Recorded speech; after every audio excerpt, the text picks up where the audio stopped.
Have you ever found yourself procrastinating, just putting things off? Or maybe felt like you're falling behind and just can't catch up?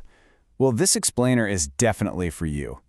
We're going to look at how a really old philosophy, now backed by modern psychology, gives us a much better way forward.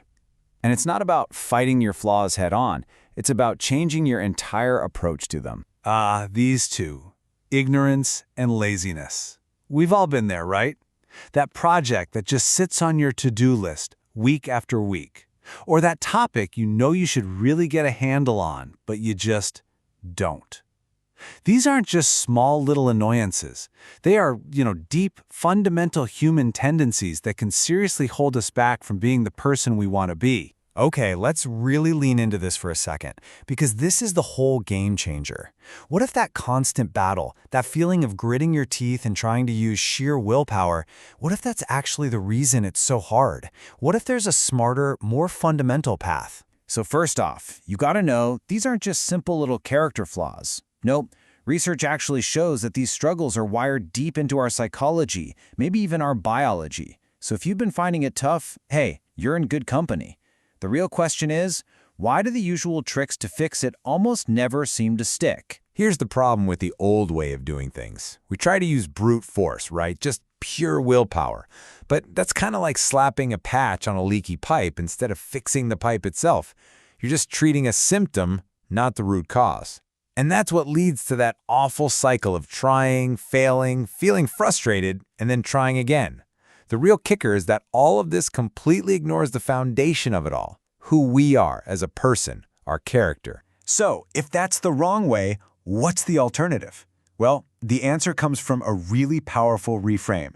We need to stop focusing on just fixing bad habits and instead start thinking about a much older, much deeper idea: building a virtuous character. And that's where something called virtue ethics comes in.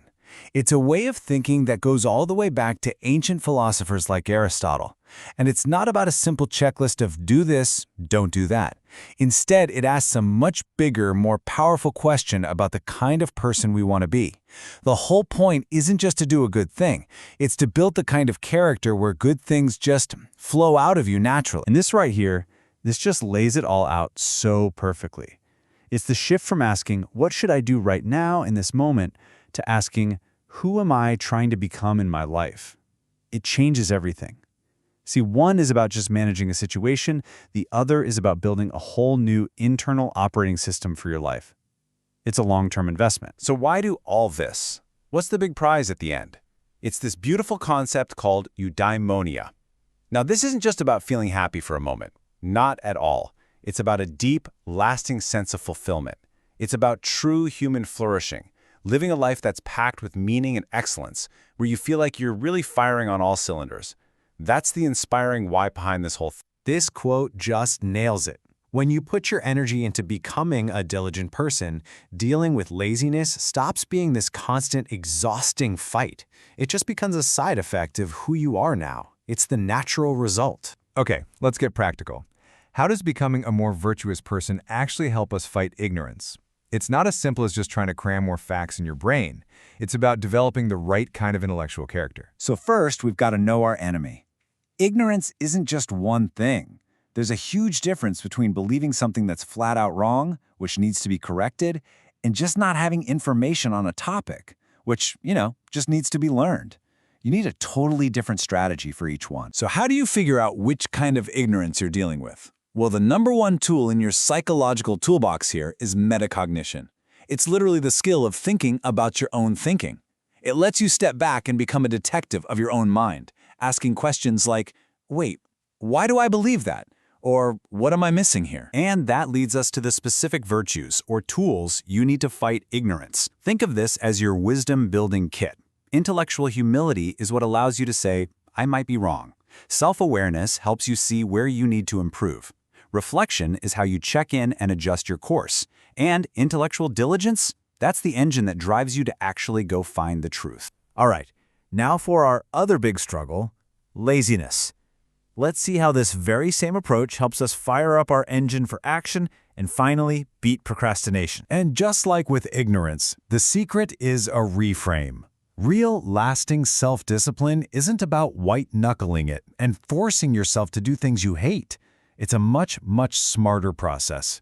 It's about building a powerful internal motivation engine that eventually pretty much runs itself. So check this out. It all comes down to this positive feedback loop, and it starts small. So important. You do one small, totally manageable thing, not some huge, scary task. That little win makes you feel competent and in control, and that feeling juices up your internal motivation. And when that happens, the next action feels easier, maybe even something you want to do. That's how you build momentum that actually lasts. And you can see the results right here. It's so clear. As you get that feedback loop spinning, procrastination naturally drops, your own internal drive goes up, and your overall self-control gets stronger. You are, quite literally, rewiring your brain's response to doing hard things. Okay, so let's tie all of these threads together.